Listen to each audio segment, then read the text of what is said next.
হৃদয় গৌরী সীতানাথ প্রেমানন্দে একবার হরি হরি বল। হৃদয় গৌরী সীতানাথ প্রেমানন্দে একবার হরি হরি বল। হৃদয় গৌরী সীতানাথ প্রেমানন্দে একবার হরি হরি বল। ভক্তবৃন্দের চরণ আমার কোটি কোটি দণ্ডবত প্রণিপাত। শ্রীমদ্ ভাগবতে 12টি স্কন্ধ, শ্লোক সংখ্যা 18,000। একাদশ স্কন্ধটি ভাগবতীয় অত্যন্ত গুরুত্বপূর্ণ। এই স্কন্ধে ভগবান শ্রীকৃষ্ণ তার লীলা প্রকট করবার পূর্বেতে উদ্ধবকে উপদেশ দিয়ে যাচ্ছে। এইটি ভগবানের শেষ উপদেশ। ভগবান লীলা প্রকট করবেন। ব্রহ্মা এসে বলছেন, প্রভু এবার তোমার লীলা সংগোপন করো। 125 বছর তোমার লীলা প্রকট হল, এইবার তোমার লীলা অপ্রকট করো। যাওয়ার সময় ব্রহ্মলোকে যাবে, ব্রহ্মলোকে দর্শন দিয়ে যাবে।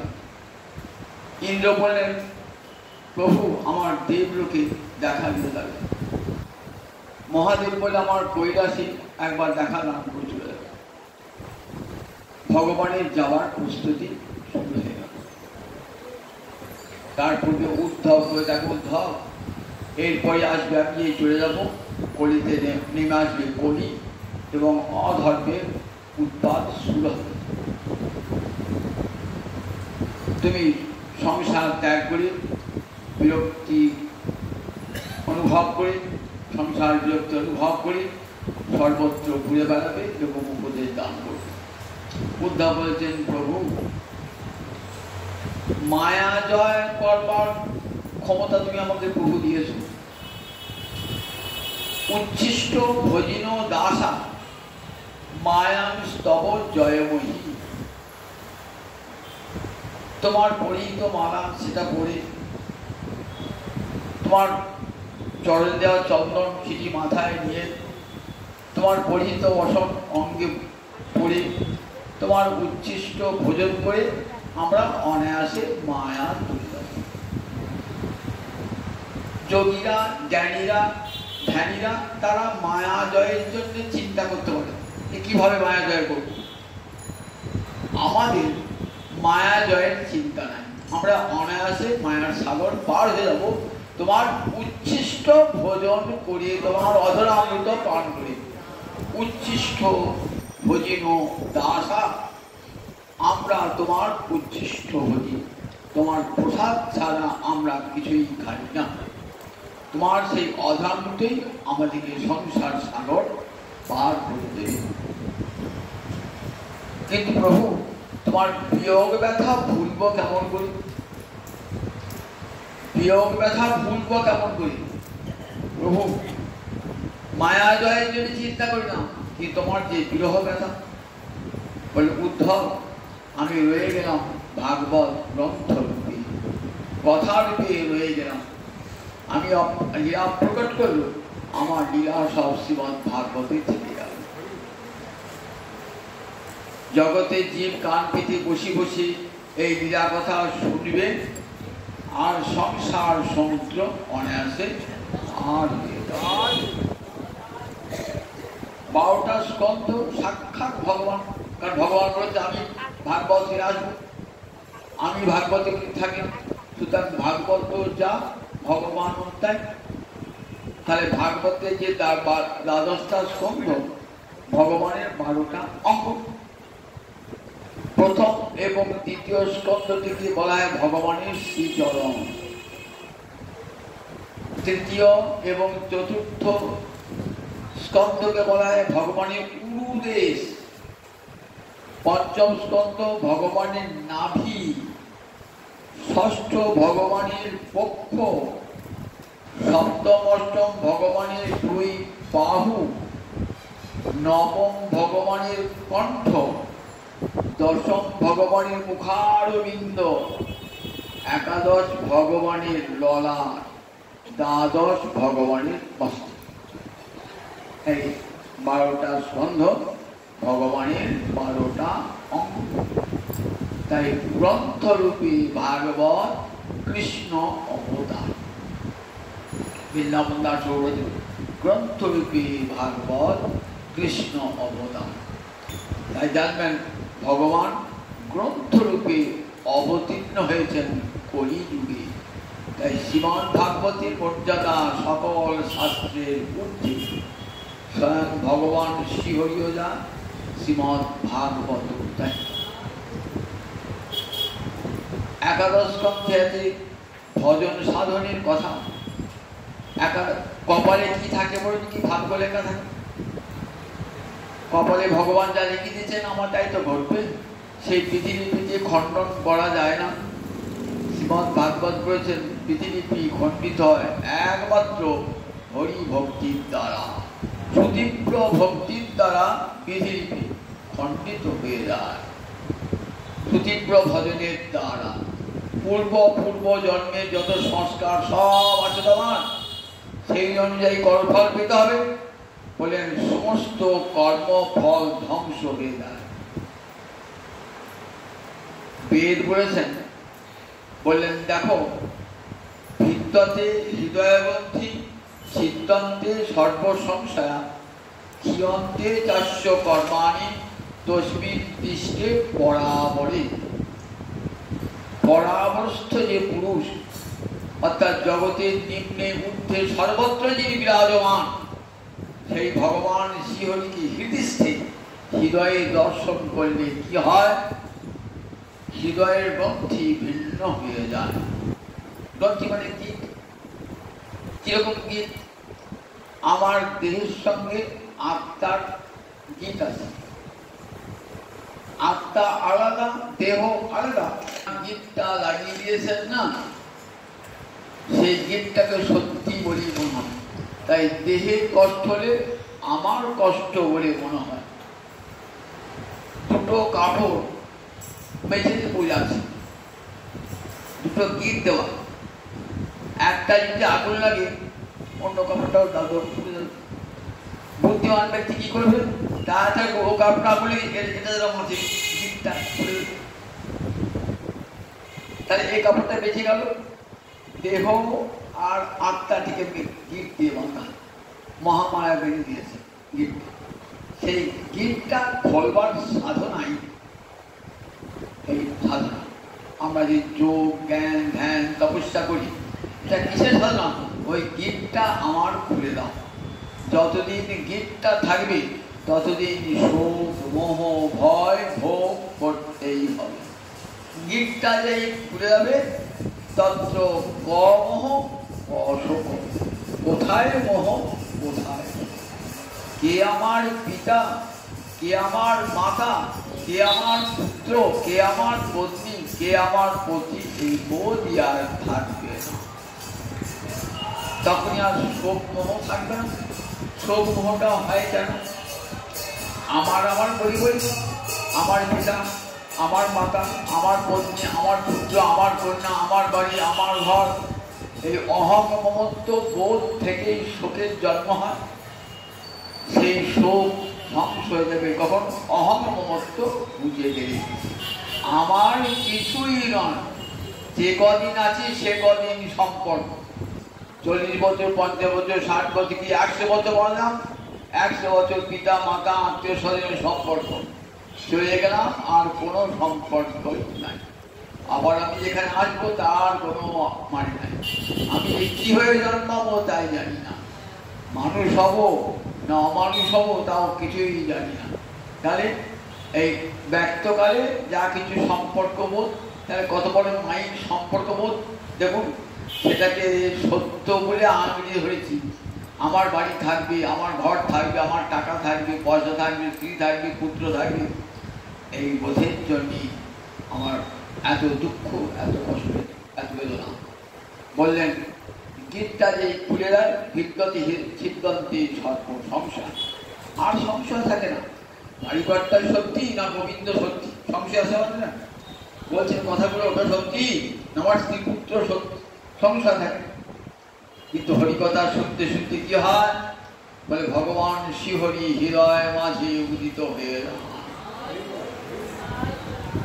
তসমিন দৃষ্টে বরাবরই ভগবান শ্রীহরি হৃদয় উদিত হয়ে যান, তখন সব সংশয় ছিন্ন হয়ে যান। রামকৃষ্ণ বলছেন একটা ভ্রমর কতক্ষণ গুনগুন করে, যতক্ষণ ফুলে না বসে, ফুলে যে বসে গেল গুনগুনানি শেষ হয়ে গেল। গোবিন্দের চরণ কমলের মধু যেই পান করবার জন্য আমার হৃদয় ভ্রমর বসে গেল, আমার সব সংশয় ছিন্ন হয়ে গেল। প্রভু তুমি একমাত্র সত্য, আর সব মিথ্যা। এই বোধে যখন মানুষ উত্তরিত হয়, তখন আর শোক মোহ ভয় থাকে না, তত্র কম কষ। তাই উদ্ধব বলছেন যে শোক জয় করবার, মায়া জয় করবার জন্য আমাদের কোনো ভাবনা চিন্তা নাই প্রভু, কিন্তু তোমার বিয়োগ ব্যথা, বললেন কোনো চিন্তা করো না, আমি আমার ভাগবতের মধ্যে রয়ে গেলাম, আমার কথার মধ্যে রয়ে গেলাম, তুই জগৎমাঝ এসে আমার কথার প্রচার করবি। উদ্ধব ভগবানের একান্ত প্রিয় বন্ধু, আবার ভাই, ভাই খুঁড়ত ভাই, কৃষ্ণের পিতা বসুদেবের ভাই, একটা ভাই ছিল দেবভাগ, সেই দেবভাগের সন্তান হল উদ্ধব। বাল্যকাল থেকে পরম কৃষ্ণ ভক্ত, 5 বছর বয়স মা ডাকতেন উদ্ধব খাইয়া, উদ্ধব কৃষ্ণ ভজনে বিভোর সারাইতেন নামায় ডাকে। সেই উদ্ধব কৃষ্ণ ছাড়া কিছুই জানতেন না উদ্ধব। সেই উদ্ধবকে উদ্দেশ্য করে বিশ্বজীবকে শিক্ষা দান করেছেন। কাজী ভাগবতের এই অংশকে কি বলে? উদ্ধব সংবাদ, উদ্ধব গীতা বলা হয়। এর মধ্যে অনেক গুরুত্বপূর্ণ জিনিস আছে, অবধূত গীতা, অবধূত সংবাদ, অবধূত গীতা, নবযোগীন্দ্র সংবাদ, ভিক্ষু গীতা, বহু গুরুত্বপূর্ণ বিষয় আছে ভাগবতের 11 সেখানে কেমন করে ভগবানের ভজন করতে হবে, সঠিক পথে ভগবানের কাছে যেতেছেন উদ্ধব। কোন পথে গেলে তোমাকে পাওয়া যায় প্রভু? আপনি একটা গ্রামে আত্মীয় বাড়িতে যাবেন, তো গ্রামে ঢুকেছেন কিন্তু বাড়িটা ঠিক করতে পারছেন না, দেখলেন গ্রামের মোড়ে বটতলায় একটা লোককে জিজ্ঞাসা করলেন, আমি যদুগোপাল ব্যানার্জি বাড়ি যাবো, বাড়িটা কোন দিকে? বললেন সোজা চলে গেলাম, তারপর কুম্ভুকে। আমি সোজা চলে গেলাম, কুম্ভে গেলাম, ঠিকানা নাই। দেখলাম রোয়াকে বসে কত লোক গল্প করছে। আচ্ছা যদুগোপাল ব্যানার্জি বাড়ির কথা বলতে পারেন? বলে একটু উত্তরমুখী হয়ে দক্ষিণে গেলাম, আবার উত্তর দক্ষিণ গেলাম, আবার গেলাম, সেখানে দেখছি কত লোক রাস্তার মোড়ে দাঁড়িয়ে জটলা করছে। যদুগোপাল ব্যানার্জি বাড়ির কথা বলতে পারেন? তা বলে ওই পশ্চিম দিক দিয়ে গিয়ে দেখবেন সদর রাস্তা পড়ে, ওইখান থেকেই বাঙ্গি বাড়ি। আর একবার উত্তর দিক, একবার পশ্চিম দিক, আবার দক্ষিণ করতে করতে দম বেরিয়ে যাচ্ছে। এমন সময় যার বাড়ি যাবেন সেই লোকটার সঙ্গে এই দেখা, আর তো চিন্তা রাস্তা দেখতে যাবেন। তেমনি স্বয়ং ভগবান নিজে বলছেন যে কোন পথে গেলে আমাকে পাওয়া যাবে। সুতরাং কোন সাধু কি বলেছেন, কোন মুনি কি বলেছেন, কোন ঋষি কি বলেছেন, মুনিনাঞ্চ অতিভ্রম, নানা মুনি নানা মত। আমি বিভ্রান্ত হয়ে যাবো, নানা মুনি নানা মত, এই শাস্ত্রের করা যাবে, শাস্ত্রের করা যাবে, আমি কার কথা শুনবো না। গীতায় ভগবান অর্জুনকে যা বলেছেন, ভাগবতে ভগবান উদ্ধবকে যা বলেছেন, সেই পথ ধরে আমি চলবো। সেই পথ ধরেই মহাজনরা গিয়েছেন, আমি সেই পথ ধরেই যাব। মহান জ্ঞানী মহাজন যে পথে করেছিল সেই পথ ধরেই আমি যাব। যে পথ দিয়ে প্রহ্লাদ গিয়েছেন, যে পথ দিয়ে মহারাজ অম্বরীশ গিয়েছেন, নারদ গিয়েছেন, সগর রাজা গিয়েছেন, রাজা ভগীরথ গিয়েছেন, সেই পথ আমি সেই পথ দিয়ে নিশ্চিত ঠিকানা, সেই পথ দিয়ে গিয়ে আমি পৌঁছাবো গোবিন্দ ধামে। তাই শ্রীমদ ভাগবতের 11 শ্লোক শোনার উপযোগিতা কেমন দেখুন। আপনি চান তো গোবিন্দ মন্দিরে যেতে, তা গোবিন্দ মন্দিরে যেতে গেলে পথটা খুঁজতে হবে তো। আপনি জিটি রোড ধরেন, তাই একবার দিল্লি পুছিয়ে যাবেন, একবার দিল্লি পর্যন্ত রোডটা দেখেন ভাগবতের পথ, জিটি রোড একবারে ভাগ্যিতার পথ একবার ধরলি একবারে মাধবীর চরণে একবারে উদ্ধার। এগুলি খুব কান পেতে ভালো করে উদ্ধব সংবাদ। উদ্ধবকে শোনাচ্ছেন ভগবান একটা প্রাচীন ইতিহাস, প্রাচীন ইতিহাস, নিজের বংশের ইতিহাস শোনাচ্ছেন। কৃষ্ণের পূর্বপুরুষ যদি চন্দ্রবংশে জন্ম, তাতে ওই বংশে যদু নামে এক বিখ্যাত ব্যক্তি, বিশেষ যদু, যজাতির সন্তান। আমরা ভাগবতে মহাভারতে যজাতি দেবযানীর উপাখ্যান পাই। দেবযানী হলেন শুক্রাচার্যের কন্যা। শুক্রাচার্য পেয়েছেন, অসুরদের গুরু হলেন শুক্রাচার্য, তার কন্যার নাম ছিল দেবযানী। সেই দেবযানীর সঙ্গে যজাতির বিয়ে হয়েছিল। দেবযানী ব্রাহ্মণ কন্যা, যজাতি ক্ষত্রিয়। এই বিবাহটা একটা ইতিহাস আছে। শুক্রাচার্য একটা বিদ্যা জানছেন, যে বিদ্যাটা মৃত্যুঞ্জয়ী বিদ্যা। মানুষ মরে গেলে আবার তাকে বাঁচায়, দেবতাদের সাথে ওষুধের যুদ্ধ করে আবার বাঁচিয়ে দেয়। দেবতারা জানতো না, তখন বৃহস্পতির পুত্র কসকে পাঠিয়ে দিলেন, যাও শিখে শুকা, ছদ্মবেশে শিখে শুকা ওই বিদ্যাটা। কসকে শেখেন, কসকে খুব আদর করে শেখান, কিন্তু শুক্রাচার্য অসুরদের মনে সন্দেহ হয়, একদিন কসকে নিয়ে গিয়ে তারা হত্যা করে ফেলবে। এদিকে দেবযানী কিন্তু কসের প্রেমে পড়ে গেছে, খুব ভালোবেসে ফেলেছে। বলছে বাবা কোথায় কস, কোথায় গেল, কোথায় কস কোথায় গেল। তখন কসের মাংসখণ্ড নিয়ে এসে আবার মৃত্যুঞ্জয়ী বিদ্যা জানতেন তো, বাঁচিয়ে বলেন বাবা যতবার তো মারবো বাঁচিয়ে দেবে, তাহলে এক কাজ, গুরুদেবকে বাঁচিয়ে দেবে, এক কাজ ওকে খণ্ড খণ্ড করে কেটে রান্না করে খায়, গুরুকে খায় দিই। আমাদের গুরুদেব সুরাপান করতেন, খাইয়ে দিলেন। এবার তো কষ্ট শুক্রাচার্যের পেটে চলে গেছে, আর কসকে পাওয়া যাচ্ছে না। তখন কাঁদছেন দেবযানী, বাবা কস কোথায় গেল, কস কোথায় গেল। তখন বুঝতে পারলেন শুক্রাচার্য আমার পেটেই আছে।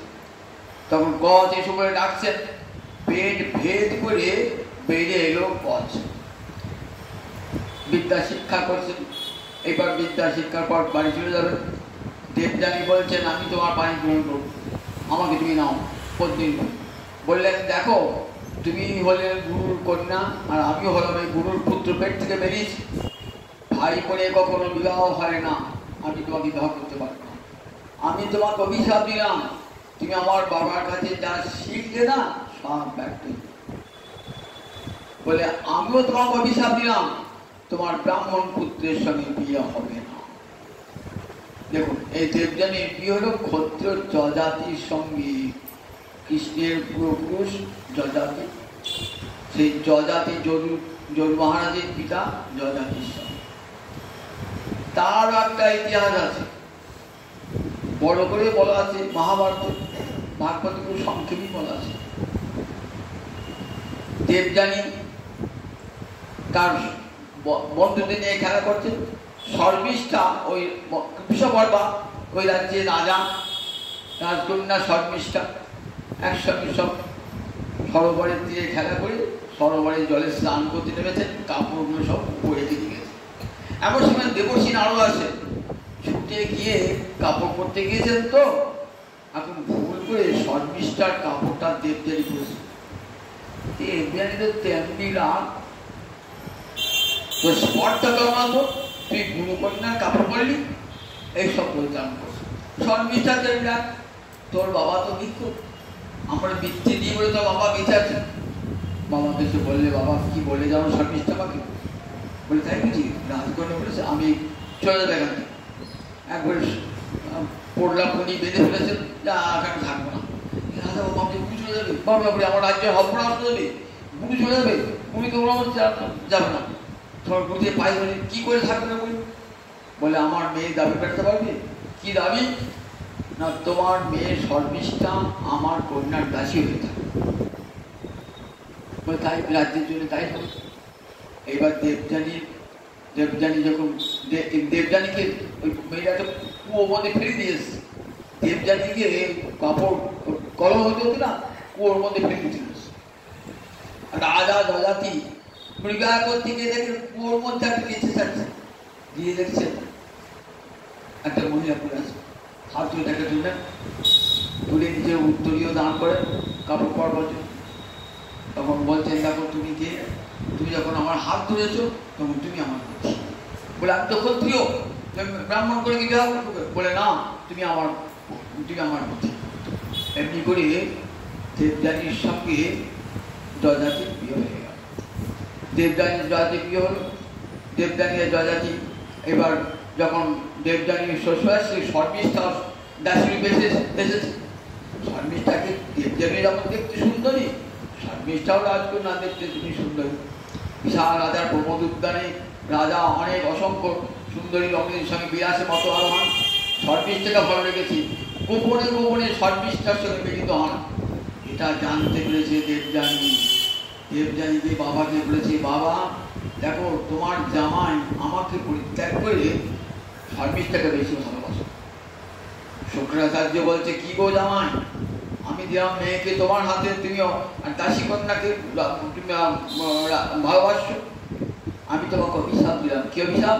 আমি তোমার যৌবন কেনিলাম, তুমি জরাগ্রস্ত হবে, যৌবনই জরাগ্রস্ত হবে। যৌবনী জরাগ্রস্ত হবে তখন দিন কাঁদছে, বাবা এই কি অভিশাপ দিলে? তাতে আমিও আমার তো জীবনের দুর্ভাগ্য ঘটিয়ে এলো, আপনি অভিশাপ দিয়ে ফেলেছি জানবো না। তবে একটা প্রতিকার আছে, যদি তোমার এই জরাটা কেউ নেয় তাহলে আবার যৌবন কে নেবে? রাজার জরা কে নেবে? সব ছেলেদের বলছে, 5 ছেলেকে, কেউ রাজি হলো না। শেষকালে পুরু নিলেন, তাই পুরু বংশ হলেন ওই রাজ্যের রাজা। পুরু বংশ, পুরুষ সন্তানেরা সব ওই বংশ করে।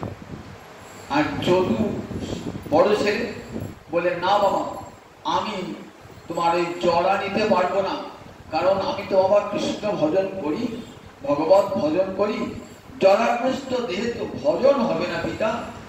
আর তুমি যে যৌবন নেবে তাতে কৃষ্ণ ভজন করবে না, তুমি তো বিষয় ভোগ করবে। তোমার বিষয় ভোগের জন্য আমার যৌবন দান করতে পারবো না। তুমি আমার গুরু, আমার পিতা হলো, আমি পারবো না। দেখুন যদু কেমন ধর্মশীল। যদু জানতেন পিতা চটলেও ক্ষতি নাই, কিন্তু আমাকে গোবিন্দ ভজন করতেই হবে, তার জন্য আমার যৌবন প্রয়োজন। দিলেন না, তাই যদু ধর্মশীল।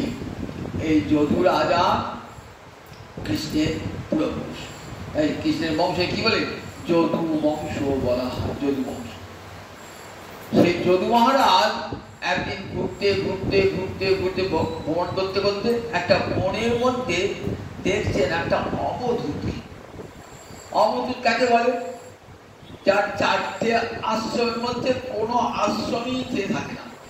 সে গৃহস্থ নয়, সে মানবপ্রস্থী নয়, সে ব্রহ্মচারী নয়, সে সন্ন্যাসী নয়, আবার সে ব্রাহ্মণ নয়, ক্ষত্রিয় নয়, বৈশ্য নয়, শূদ্র নয়, কোনো চিহ্নই তার নাই। বর্ণাশ্রমের কোনো চিহ্নই তার মধ্যে নাই। সে সংসার 4টে আশ্রমকে সে পুড়িয়ে ফেলেছে, আর অহম মমত্ব পুড়িয়ে ফেলেছে।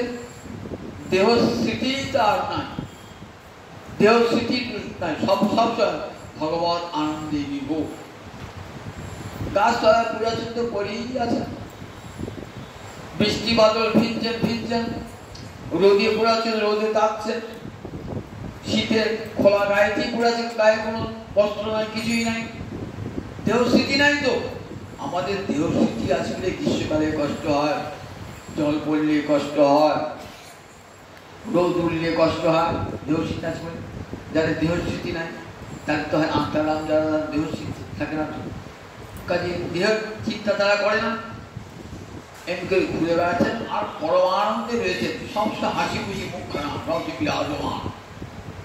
কোনদিন খেতে পান, কোনে খেতে পান না, তাকে দেখবার কেউ, অনেক বয়স হয়েছে, দেখবারও কেউ নাই, তার বিন্দুমাত্র চিন্তাও নাই যে বৃদ্ধ বয়স আমাকে গিয়ে দেখবে, কে রক্ষা করবে, চিন্তাও নাই। সবচেয়ে গোবিন্দ চরণে শরণাগত সে, দেখবার যদি হয় একজন একজন দেখবে। এমনি করে সেই যত্র তত্র ভ্রমণ করে বেড়ায় অবধূত, তার বর্ণ নাই, আশ্রম চিহ্ন নাই।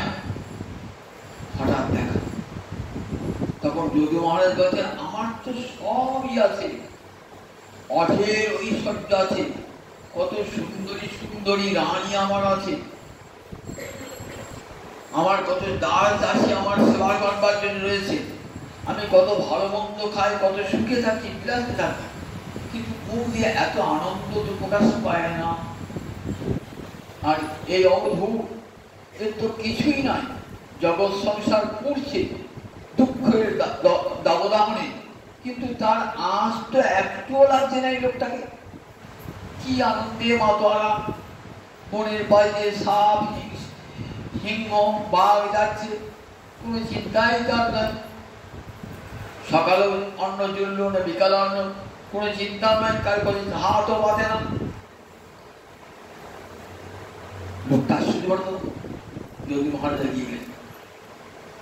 যদু মহারাজ এগিয়ে গিয়ে বলছেন, আচ্ছা একটা কথা তোকে জিজ্ঞাসা করবো, বলুন, জনেষু দৈত্যমানেষু কাম লোভ দবাগ্নিনা, এই পৃথিবীতে এমন মানুষ নাই যে ত্রিতাপ অনলে দগ্ধ হচ্ছে না। রাজা থেকে প্রজা, ধনী থেকে নির্ধন, ভাগ্যবান থেকে ভাগ্যহীন, ব্রাহ্মণ থেকে চণ্ডাল, সবাই তো ত্রিতাপে জ্বালায় জ্বলছে। এমন একটা মানুষ আমরা দেখতে পাই না যে জ্বালা থেকে, সংসারের জ্বালা থেকে মুক্ত, আদি ব্যাধি থেকে মুক্ত, আদি ভৌতিক আদি দৈবিক বিপদ হতে মুক্ত।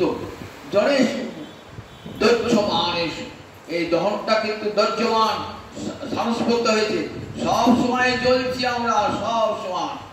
এই আগুন আমরা নিয়ে এসেছি, এই আগুন কেউ লাগিয়ে দেয় না, নিয়ে এসেছি। স্যার গুরুদেব শিষ্যকে বলছে আগুন নিয়ে আনা, শিষ্যর কোথায় আগুন খুঁজে পায়, শিষ্য কোথায় আগুন খুঁজে পাচ্ছে না, আগুন পাচ্ছে না। বুঝলো আগুন তো পেলাম না, আগুন পেয়ে না, এত বাড়ি করে আগুন পেয়ে না, তুই জমের বাড়ি যা, সেখানে আগুন পাবে। যা বলেছেন জমের বাড়ি, জমের বাড়ি গেছে, দক্ষিণ দুয়ার দাউ দাউ দাউ আগুন জ্বলছে। একটা আগুন দাও না, বুঝতে পেয়েছেন? যমরাজা বলছে এই আগুন দেওয়া যায় না, এই আগুন সঙ্গে করে নিয়ে এসে আমরা সঙ্গে করে নিয়ে নেবো। তা আমরা আগুন সঙ্গে করে নিয়ে এসছি, এমন এমন গল্প করে এসে পুড়তে তো হবেই। আবার যাবো যখন আগুন নিয়েই যাবো, সেখানে যমরাজার দক্ষিণ লোকে পুড়তে হবে এমনি করি। তাহলে এই আগুন আমরা সবাই বলুন দেখি, এমন কি আছে যে এই আগুন থেকে মুক্তি কার আছে? জনেষু দৈত্যমানেষু কাম লোভ দবাগ্নিনা। মন যেমন জ্বলছে, সংসার বিশ্ব ব্রহ্মাণ্ড তেমনি জ্বলছে, বিশ্ব ব্রহ্মাণ্ড তেমনি জ্বলছে, সেখান থেকে মুক্তি কারো উপায় নাই। মনে আগুন লেগেছে, একটা হাতি যদি ছুটে এসে জলের মধ্যে ডুব দেয়, গাটি ডুবি আছে আরাম করে, মনে আগুন লাগবে না কেন? মনের মধ্যে সরোবর ডুব দিয়েছে, তুমি ঠিক সেই রকম। গঙ্গাম ভস্ত দীপইব দীপান হাতি, গঙ্গার জলে ডুবে থাকা হাতি যেমন, তেমনি তুমি ওই সরোবরের জলে গা ডুবে যার বসে আছো, কোনো আজ তোমার গায়ে লাগছে না, এ জগতের সুখ দুঃখ তোমাকে স্পর্শ করতে পারছে না। কেন? আমাকে সেই বিদ্যা শিখিয়ে দেবে কি করে আগুন থেকে রক্ষা পাওয়া যায়, এই আগুন থেকে কি করে রক্ষা পাওয়া যায়। আমরা সবাই চাই এই আগুন থেকে রক্ষা। তুমি কেমন সুন্দর রয়েছে, হাতি যেমন জলে গা ডুবিয়ে রয়েছে, আগুনে আওয়াজ লাগছে না, সংসার জ্বলছে, তুমি কে দেখো কৃষ্ণ প্রেম সায়নে কেমন ডুবিয়ে রেখেছ, জল শিখিয়ে দেবে কেমন করে। যদু মহারাজ বলতে পারতো না যে আমাদের অবধূত বলতে বাধ্য নন, অবধূত রাজা বলেই যে বলতে তা নন, তিনি রাজা প্রজাটাও খাতির করবেন। কিন্তু রাজা খুব বিনয়ের সঙ্গে জানাচ্ছেন, তো খুব বিনয়ের সঙ্গে জানাচ্ছেন, একবারে পূর্বদে বরণ করে বলছেন, মহারাজ শুনবেন? তা আমি আপনাকে বলি, উদ্ধবকে ভগবান সেই উপদেশ দান করছেন। বলছেন, দেখো এই যে মানব দেহটা না ভগবানের করুণার দান। প্রায়ণ মনুজা লোকে লোকতত্ত্ব বিচক্ষণা। মনুজা মানে মনুর পুত্র, মানব। আমরা আমাকে মানব বলে কেন? আমরা সবাই মনু থেকে এসেছি, মনুর সন্তান সবাই। সেদিন সবাই কি বলা হয়? মানব। সবাই ব্রাহ্মণ চণ্ডাল সব এই মনু থেকে এসেছেন বলে কি বলা? মানব। পৃথিবীর মধ্যে একমাত্র মানুষের সেরা সৃষ্টি ভগবান। ব্রহ্মা কত প্রকার জীব সৃষ্টি করেছেন, কারণ একটা পা, কারো দুটো পা, কারো তিনটে পা, কারো চারটে পা, কারো পা হাত নেন, অসংখ্য জীব সৃষ্টি করেছেন। তো তার মধ্যে মানব দেহটা খুব মূল্যবান দেহ। লোকতত্ত্ব বিচক্ষণা। লোকতত্ত্ব বিচক্ষণ মানে প্রত্যেকে একমাত্র মানুষই বোঝে আমার কি করলে ভালো হবে, কি করলে মন্দ হবে। আমরা সবাই নিজের স্বার্থ বুঝি না, কোনটা করলে আমার ভালো হবে, কোনটা করলে আমার মন্দ হবে। আমরা সবাই লৌকিক জগতে। তাহলে এই মানুষের জ্ঞানটা আছে বলি তো। কিন্তু একটা কুকুর বিড়াল বোঝে, সে তার ভালো মন্দ বোঝে, একটা পাখি তার ভালো মন্দ বোঝে না। মানুষ জানে কোনটা করলে তার হিত হবে, কোনটা করলে তার অহিত হবে। লোকতত্ত্ব বিচক্ষণ। প্রায়ণ মনুজা বলেন, প্রায় মানুষ কিন্তু হিতাহিত জ্ঞান আছে মানুষের, কোনটা করলে মঙ্গল হবে, কোনটা। সেই জন্য মানব দেহটা খুব মূল্যবান। জানতে হবে, যখন গোবিন্দ মানব দেহটা দিয়েছেন, জীবনে সুযোগ একবারই আসে, বারবার আসে না। যখন এই মানব দেহটা পেয়েছি, তাকে কি হলো? সেই মানব দেহটা দিয়েই যাতে চিরকালের জন্য মঙ্গল করা যায়, আর অমঙ্গলকে স্পর্শ করতে হয় না, সেই উপায়টাই জেনে নেব। সেই উপায়টাই জেনে নেব। সেই উপায়টা জানবার জন্য কি কোথায় যেতে হবে? বলে মানুষ নিজেই পারে। মানুষ নিজেই নিজের গুরু। ভিতরে একটা গুরু রয়েছে তো, পরমাত্মার পেয়ে আত্মার গুরু তো, আত্মা তো গুরু। দেখুন কিরকম গুরু। আমরা একটা খারাপ কাজ করেছি তো কেউ জানে না, কিন্তু আমরা মনটা বলছে কাজটা তুমি ভালো করো না, কেউ না জানে। আর একটা ভালো কাজ করেছে তো কেউ প্রশংসা করলো না, কিন্তু মনটা আমরা আনন্দে, খুব ভালো কাজ করেছো, প্রশংসা করছে। কে বলছে? ওই গুরু ভিতরে, গুরু অন্তর্যামী পরমাত্মা, যাকে আমরা বিবেক বলি, আমাকে জানিয়ে দিচ্ছে এটা ভালো, এটা মন্দ। কে জানিয়ে দেয়? আমাকে ভালো মন্দ বিচারটা কে শেখাচ্ছে? ভিতরে আত্মারূপী গুরু শিখিয়ে দিচ্ছে। মানুষ কি করে? এই আত্মার দ্বারাই অশুভাশয় মুক্ত, অশুভাশয় অশুভ বিষয় বাসনা থেকে মুক্ত হতে পারে আত্মার দ্বারাই। তাই আত্মাই আত্মার গুরু। দেখবেন গীতা তো বলা আছে, ভাগবত বলা আছে, আত্মাই আত্মার গুরু। আত্মাই নিজের গুরু, আত্মারই গুরু আত্মা, নিজেই নিজের গুরু। আত্মার আমাকে খারাপ পথে নিতে পারে, আবার আত্মা আমাকে ভালো পথে নিয়ে যেতে পারে। নিজের গুরু যদি জানিয়ে দেয় এটি মন্দ পথে যেও না, তাহলে ভালো ভালো উপদেশ পেলাম। আর যদি মন্দ পথে যাও তাহলে তোমার ক্ষতি হবে, সেটা শুনে গেলাম আর গুরুর কথা শুনলাম না। তারপরে যখন মানব জন্ম লাভ করেছি, এসা বুদ্ধিমতা বুদ্ধি মনীষা চ মনীষীরা, দেখো যখন পেয়েছি মানব জন্ম, এই মানব জন্ম দিয়ে আমাকে হরিপাদ পদ্ম লাভ করতে হবে। এই কাঁচের টুকরো দিয়েই হিরে জোগাড় করতে হবে আমাকে। এই কাঁচের টুকরো কেন? এই জীবনটা এই আছে, এই নয় হাত থেকে পড়ে গেলেই কাজটা পড়ে যাবে। আজ আছি কাল থাকবো না, আজ কথা বলছি কাল আর কথা বলতে পারবো না। তাহলে নিঃশ্বাসে নয় বিশ্বাস। তাই আমার ভজন সাধনটা যাতে গোবিন্দ চরণ তাড়াতাড়ি পেতে পারি তার চেষ্টাটা করতে হবে, অতি দ্রুত ভজন সাধন করতে হবে।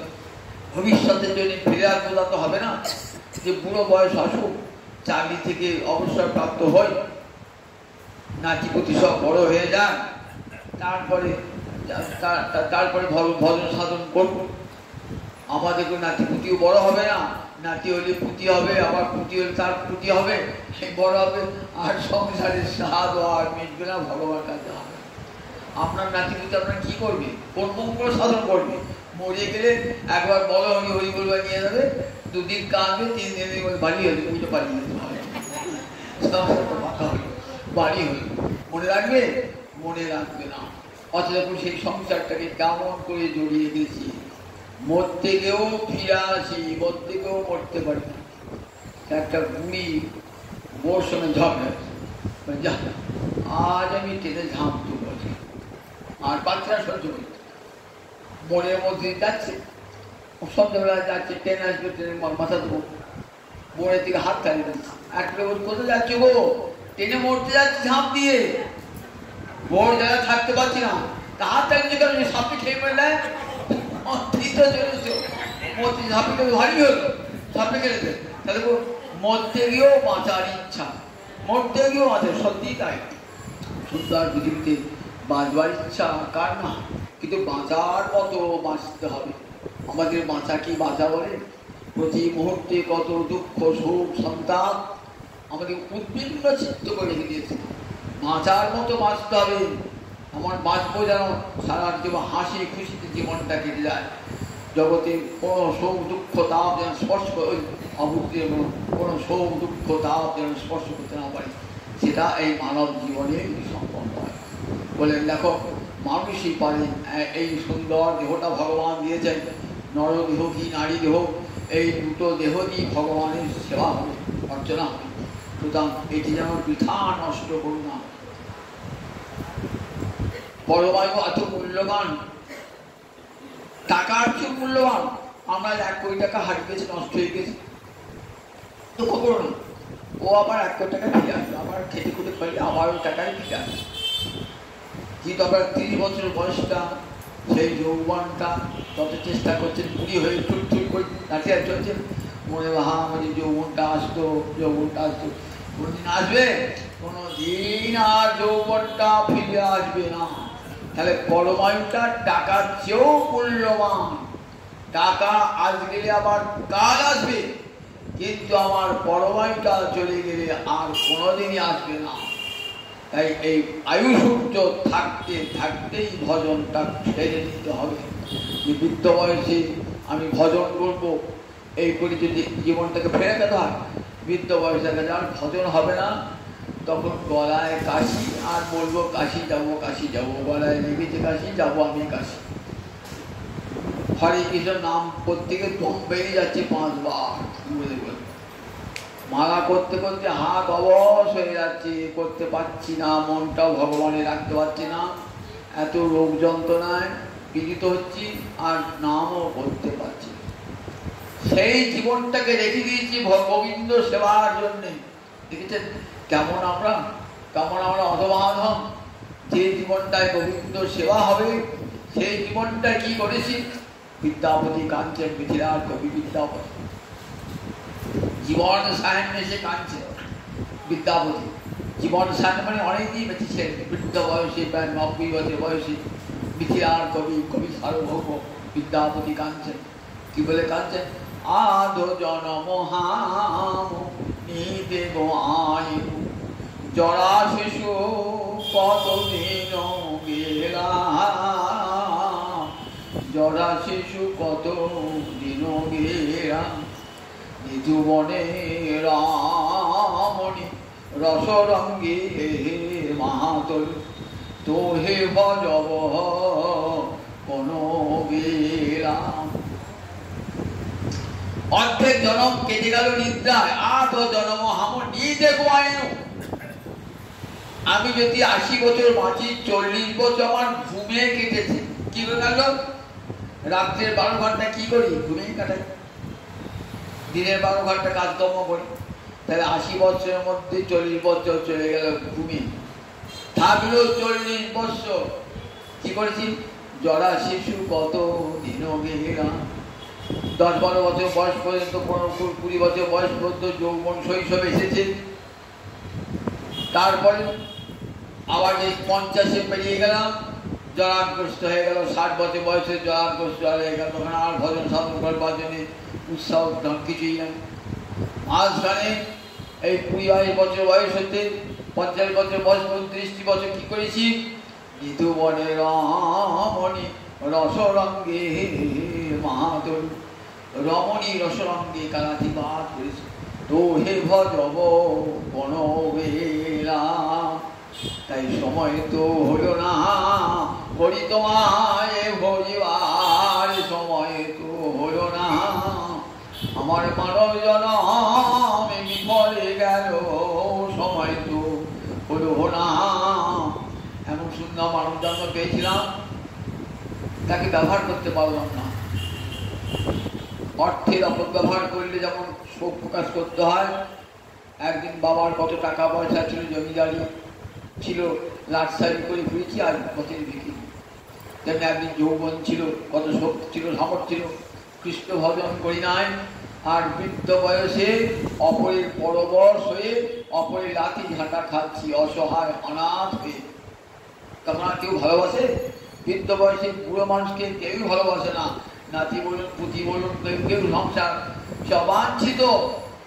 ভাঙা ভাঙা লোহার দাম আছে, কিন্তু ভাঙা মানুষের দাম নাই। দেখে ভাঙা লোহা বাড়ির দূরে কিনতে আসে। আমি একটা লোককে বলছি, গো আমার ভাঙা লোহা নেই, ভাঙা মানুষ আছে নেবে? বলছে ভাঙা মানুষ নিয়ে কি করবো, ভাঙা লোহা তো বিক্রি হবে দাম দিয়ে, আর আপনি তো বিক্রি হবেন না, তাহলে ভাঙা মানুষ নেবে না। সেই ভাঙা মানুষ যাকে যার কোনো মূল্য নাই, ভাঙা লোহাটা কিন্তু মূল্য নাই, কিন্তু সেই দেহটাই মূল্যবান হতে পারে যদি কৃষ্ণ ভজনে লাগায়। তাই সেই দেহটাই মূল্যবান হয়ে উঠবে গোবিন্দ ভজনে লাগায়। কিন্তু আমরা লাগাই নাই, দেহটাকে কৃষ্ণ ভজনে রেখে দিয়েছি। বৃদ্ধ বয়সে জন্য দিয়েছি, কখন যে আমার নিঃশ্বাস বন্ধে যাবে জানি, আর আমার তো কৃষ্ণ ভজন হলো না। এসেছিলাম তাকে ভজন করবার জন্যে। তো হে ঈশ্বরী মন কাজে সমর্পেন, তোমাকে অবমজু হব কোন কাজ। বিদ্যাপতি বলছেন, বিদ্যা বলছেন, তো হে, যখন মায়ের পেটে ছিলাম হাত জোর করে উল্টো পদে হেড মুন্ডে কি বলেছিলাম? গোবিন্দ তোমাকে ভজবো। মায়ের পেট থেকে যে মায়ের জগৎ এলাম, ভুলে গেলাম, সংসার নিয়ে পড়ে থাকলাম। প্রভু অবমজু হব কোন কাজ। এখন তো আমি বুড়ো হয়ে গেছি, আর কোন কাজে বা লাগিব? এই বৃদ্ধ বয়সে কোন কাজে লাগিব? তোমার সেবায় তোমার এই দেহটা লাগবে না প্রভু।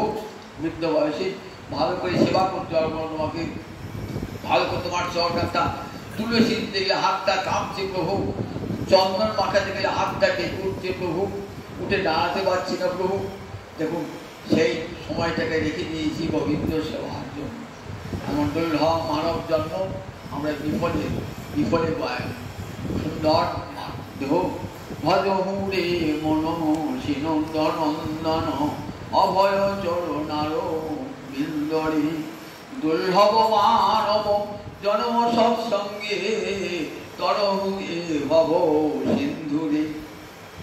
এমন সুন্দর গানটি গোবিন্দ দাস বলছেন। দেখুন বলছেন, ভজ হুড়ে মন সিনন্দন নন্দন অভয় চরণার বিন্দরে। মানুষ যদি অভয় পেয়ে যাও, ওই মৃত্যু ভয় থেকে মুক্তি পেতে যাও, সংসার ভয় থেকে মুক্তি পেতে যাও, তাহলে নন্দনন্দনের সেবা করো গোবিন্দ চরণার অভয় চরণার বিন্দরে। দুর্লভ মানব জন্ম সৎসঙ্গে, বড় দুর্লভ মানব জন্ম সৎসঙ্গে, সাধু সঙ্গে কাটাও। ও বিষয় লোকের সঙ্গে সংসারের কথা বলে কোনো লাভ হবে না। দুর্লভ জনম সৎসঙ্গে, দুর্লভ মানব জন্ম সৎসঙ্গে তরহু এ ভব সিন্ধুরে। বাত পরীক্ষণ বলে দিবস যামনি বাত পরীক্ষণে কিভাবে কাটিয়েছি? সংসারে অর্থ উপার্জন করবার জন্য এই দিন যামিনী বাত পরীক্ষণ কাটালাম। সংসার জন্য রাত দিন এক করে থেকেছি সংসারের জন্য। কি ফল লাভ হলো বিফলে সে বিনু কৃপণ দুরজন সব ব্যর্থ জীবন সাথীকে মনে হয় আমি যা করেছি সে সব ব্যর্থ বিফলে সে বিনু কৃপণ দুরজন বিফলে সে ভালো চপল শুকল লাগিয়ে সামান্য একটু সুখ পাওয়ার জন্য স্ত্রী পুত্রের সেবা করেছি সংসারের সেবা করেছি সামান্য একটু সুখের জন্য চপল যে সুখ আজ আছে কাল থাকবে না চপল সুখ সফল লাগিয়ে এ ধন যৌবন পুত্র পরিজন ইতে কি পরতিত আছে রে এই ধন আজ আছে কাল থাকবে না যৌবন আজ আছে কাল থাকবে না আত্মীয় স্বজন আজ আছে কাছে দাঁড়িয়ে কাল থাকবে না যখন বৃদ্ধ বয়সে রোগ শয্যায় জর্জরিত ঘরে দুর্গন্ধ উচ্চারণে আছে সেখানে মলমূত্র আছে এক গাদা ওষুধের গাড়ি বিছানায় পড়ে আছে অতি নিকৃষ্ট যদি অতি নিজের জনকে একবার জিজ্ঞাসা করবে না কেমন আছো গো বলে বড় এক ঘরটা দুর্গন্ধ হয়ে গেছিল ওটা কবে যাবে দেখুন দেখি এখন যা আমাদের বৃত্ত পার্জন শব্দ তাবন নিজ পরিবার রক্ত পশ্চাৎ ধাবতী জল দেহি বার্তাং পৃচ্ছতি অবিনদী টাকা উপায় করেছেন যৌবন ছিল সবাই ভয় ভেবেছে বৃদ্ধ বয়সে খুব খুব করে কাশছেন লাঠি হাতে যাচ্ছেন বিছানায় পড়ে আছেন কেউ এসব খবর নেবে না টুকি বেড়ে কেমন আছো সেই জীবনটা ফেলে গেছি গোবিন্দ সেবার জন্যে